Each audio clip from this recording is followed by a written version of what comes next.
Hello guys welcome back to Vamshi talks. ఇలాంటి kabaddi and cricket updates తెలుసుకోవాలంటే ఇప్పుడే ఛానల్ని సబ్స్క్రైబ్ చేసుకోండి. ముందుగా తెలుగు టైటన్లో ఉన్న ప్రతి ప్లేయర్కి థ్యాంక్ యూ సో మచ్. ప్రతి సీజన్లో తెలుగు టైటన్ టీం ఎలా ఉండాలనుకుంటున్నామో ఈ సీజన్లో అలా కంబ్యాక్ ఇచ్చారని చెప్పాలి. మెయిన్గా ఈ సీజన్లో బెస్ట్ రైడర్స్ అయిన భరత్ తుడా అండ్ విజయ్ మాలిక్ వీళ్ళిద్దరి నుంచి అయితే బెస్ట్ పర్ఫార్మెన్స్ ప్రతి మ్యాచ్లో చూస్తూనే ఉన్నాం.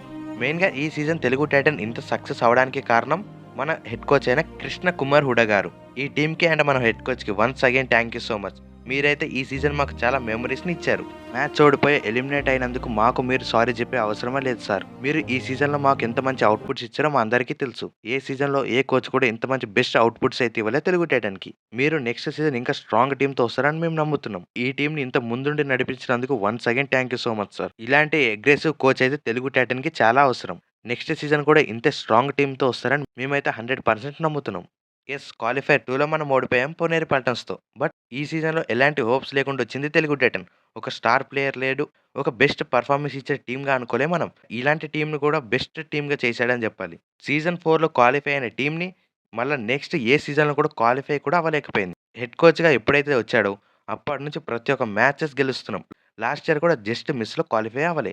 కానీ ఈ సీజన్‌లో క్వాలిఫై అవ్వడమే కాదు మావ. డైరెక్ట్‌గా క్వాలిఫైర్ 2 వరకి వెళ్ళాం. ఈ ఒక్క మ్యాచ్ గెలిచుంటే డైరెక్టే ఫైనల్సే. తెలుగు టైటన్ ఫ్యాన్స్ అందరం గర్వపడేలా ఆడారని చెప్పాలి. కప్పు ఇంపార్టెంట్ కాదు మావ. తెలుగు టైటన్ టీంని చూసి ప్రతి ఒక్కరు భయపడేలా తయారు చేశారు. ఇంకా ఈ మాట గుర్తుపెట్టుకోండి మావ. ఇంకా ఇప్పటి నుంచి తెలుగు టైటన్ క్వాలిఫై అయ్యిందంటే అందులో ఆశ్చర్యపడే అవసరమే లేదు.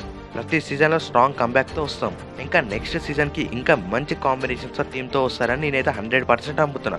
నాతో ఎంతమంది అగ్రీ చేస్తారో కింద కామెంట్ చేయండి. ఇంకా నిన్న ఓడిపోయిన క్వాలిఫైర్ 2 మ్యాచ్ విషయానికొస్తే ఫస్ట్ 5 మినిట్స్‌లోనే తెలుగు టైటన్ 10 పాయింట్ చేస్తే పునేరి పల్టన్ 1 పాయింట్ మాత్రమే చేసింది. ఇంకా తెలుగు టైటన్ ఫ్యాన్స్ అందరం ఫిక్స్ అయ్యామో ఈ మ్యాచ్ కూడా ఈజీగా గెలుస్తుందని.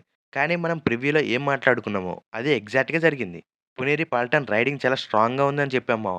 వాళ్ళకి ఒక్క ఛాన్స్ ఇస్తే సరిపోతుంది మ్యాచ్ ఓడిపోవడానికి. ఎగ్జాక్ట్‌గా అలాగే జరిగింది. ఈ మ్యాచ్‌లో కూడా భరత్ కూడా వన్ సైడ్ పర్ఫార్మెన్స్ చేశాడు మావ. తను చేస్తున్న ప్రతి రైడ్‌లో పాయింట్స్ తీసుకుంటూనే వస్తున్నాడు. తనైతే ఈ సీజన్‌లో తెలుగు టైటన్‌కి one of the best raider అని చెప్పొచ్చు. అండ్ తనతో పాటు విజయ్ మాలిక్‌ని కూడా ఎంతగానో మెచ్చుకోవాలి. అవసరం వచ్చినప్పుడు పాయింట్లు తెస్తున్న టీమ్ కెప్టెన్‌గా బాగానే నడిపించాడని చెప్పాలి ఈ సీజన్‌లో. కొన్నిసార్లు తన రైడింగ్ స్లోగా అనిపించినా తన రైడింగే అలా ఉంటుంది మావ. సో, తనని తప్పుపట్టే అవసరమే లేదు. ఇంకా శుభం షిండే, అజిత్ పవార్, అంకిత్, అవిద్ దుహాన్ ఇలాంటి ప్లేయర్స్ అందరూ మోర్ దెన్ 100% ఎఫర్ట్స్ ఇచ్చారు ఈ సీజన్‌లో.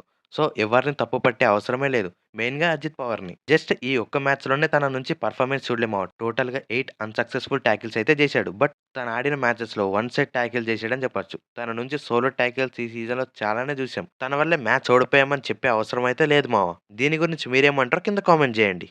సో, ఏ ప్లేయర్‌ని మనం తక్కువ చేయ అవసరమే లేదు.